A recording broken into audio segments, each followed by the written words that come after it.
Estamos en la Biblioteca Pública de Burgos para presentar la exposición sobre el humanista burgalés Francisco de Encinas. Esta exposición va a permanecer en esta sala durante los meses de abril, mayo y junio, y el horario para visitarla pues está a su disposición en la página web de la Biblioteca Pública y en las informaciones y folletos que se han impreso al respecto. La exposición está organizada en una serie de paneles tratados de manera cronológica y luego también de manera complementaria algunas vitrinas nos explicarán sobre todo detalles de los libros y de las impresiones que Francisco de Encinas, con apenas 34 años de vida, hizo durante esa etapa humanista, fundamentalmente viviendo en Europa. En el primer panel hemos querido explicar el contexto histórico en el que nuestro paisano se movió.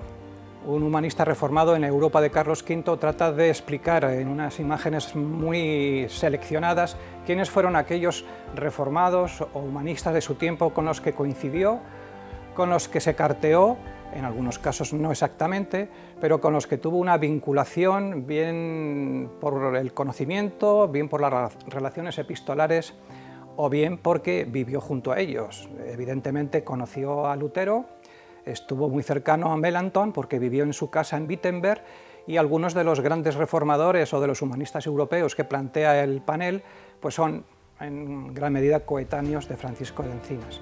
Francisco de Encinas, recordemos, nació en Burgos en 1518 y murió víctima de la peste en Estrasburgo en 1552. Por lo tanto, en 34 años de vida corta pero intensa, tuvo una labor de creación y una labor de traducción muy importante.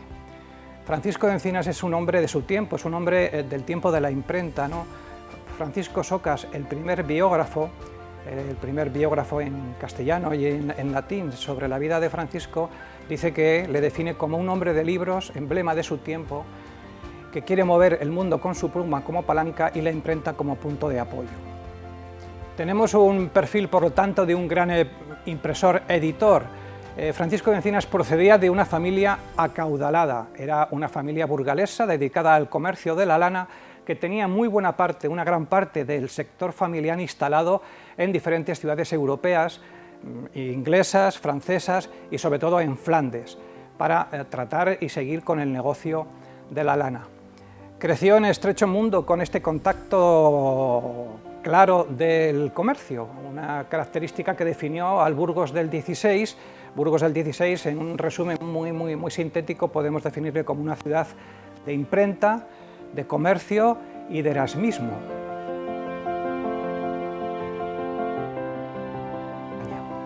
La exposición continúa con paneles que explican algunas de las grandes obras bíblicas de su tiempo. En este hemos querido ejemplificar y resumir que hubo 4 obras importantes de autores españoles que todos tuvieron que desarrollar su vida larga o corta en el exilio, que fueron el germen de la Biblia completa en español desde las fuentes originales. Recuerdo que estas dos figuras refieren a portadas del Nuevo Testamento y estas dos figuras refieren a portadas de la Biblia. El primer Nuevo Testamento desde los originales de las lenguas antiguas es obra de Francisco de Encinas en 1543.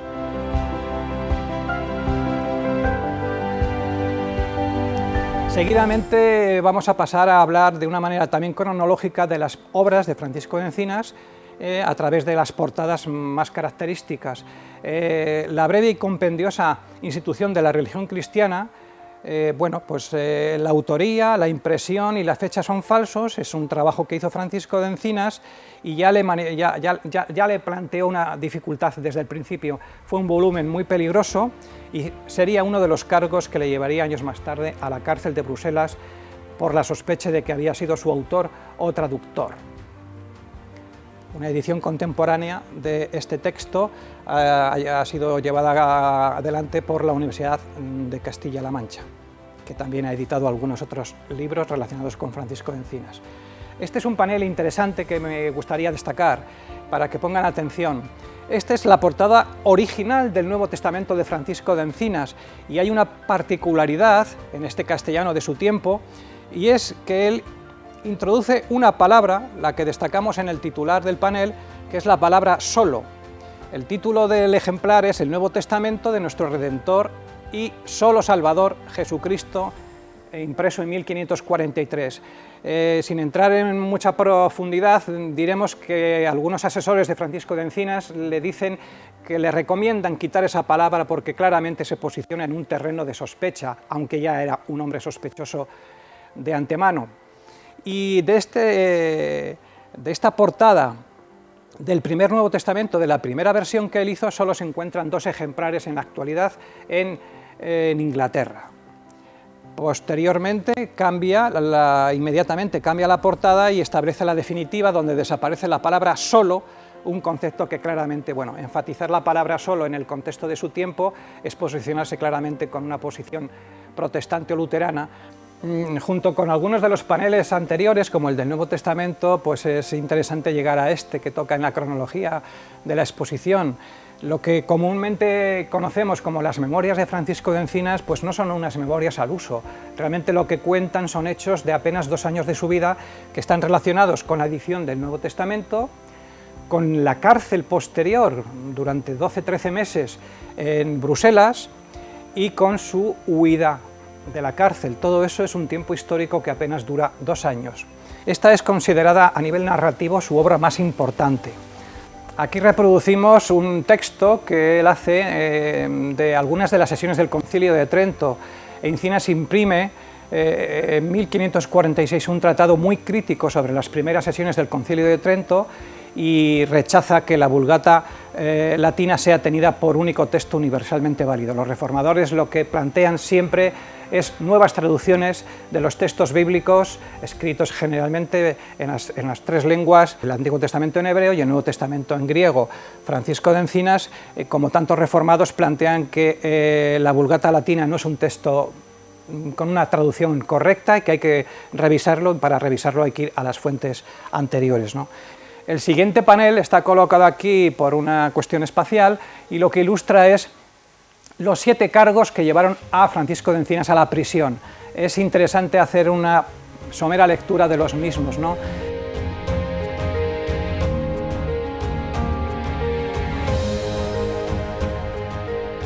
Un momento importante en la trayectoria también editorial de Francisco de Encinas será cuando imprima el libro que trata sobre los hechos y el fallecimiento de Juan Díaz. Se titula Historia vera de la muerte del santo varón Juan Díaz Español. Esta es una de sus obras más difundidas porque es una obra que plantea también temas sobre el martirio, de los que piensan de otra manera. Fue impreso por Oporino en Basilea, sin pie de imprenta ni colofón, en 1547. El libro cuenta cómo siendo amigo de Francisco de Encinas, es asesinado a través de un hachazo de un esbirro en la ciudad de Neuburg por orden de su propio hermano. Seguidamente este panel, por el que pasaré de manera rápida, trata de sintetizar en unas cuantas líneas la biografía de Francisco de Encinas. Y este panel se complementa con unas imágenes del espectáculo de Memoria de cenizas de la compañía burgalesa Bambalúa Teatro, que ha generado un espectáculo que está en cartel y que se verá próximamente también en un teatro de la ciudad con motivo de esta vuelta, de esta nueva mirada a Francisco de Encinas en el año 2021. En la parte final de la exposición hemos querido hacer un pequeño guiño a la entrevista que tuvo Francisco de Encinas con el emperador Carlos V.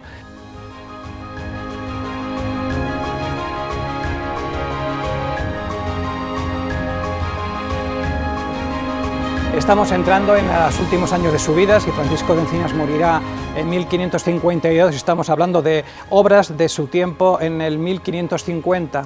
Imprime 4 pequeños textos bíblicos del Antiguo Testamento. Hay que decir que son textos originalmente escritos en hebreo, pero que él se apoya en la traducción de Sebastián Castellio.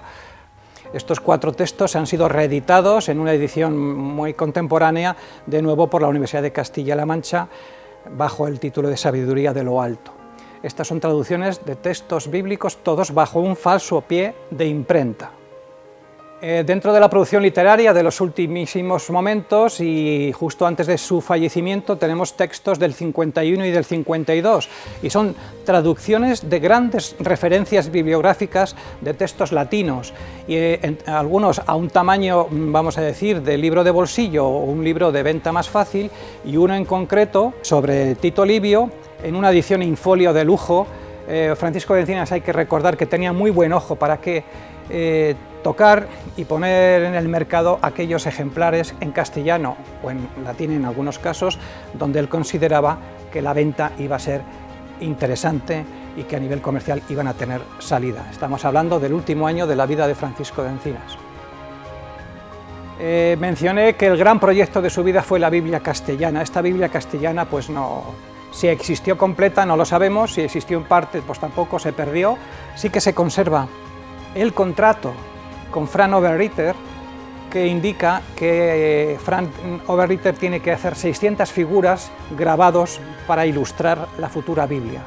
Una docena de esos grabados, al menos una docena, aparecieron posteriormente en 1630 ilustrando una Biblia católica editada en Alemania. Por lo tanto, esta es una de las pruebas que indica que Francisco estaba con este proyecto como una prioridad. El final del panel hace una referencia gráfica a todos los actos que con motivo de Francisco de Encinas se hicieron en Burgos en el 2017 y 2018, imagen que hemos querido mantener en los actos que están sucediendo ahora en la ciudad de Burgos y que van a tener también cabida en el mes de mayo y en el mes de junio. Este es uno de las frases que definen muy bien quién pudo ser nuestro paisano burgalés, ¿no? Octavio Granado, o una referencia intelectual en la ciudad de Burgos, dice de Encinas que fue alguien perseguido por ponerle voz a Dios para que fuera entendido por sus contemporáneos.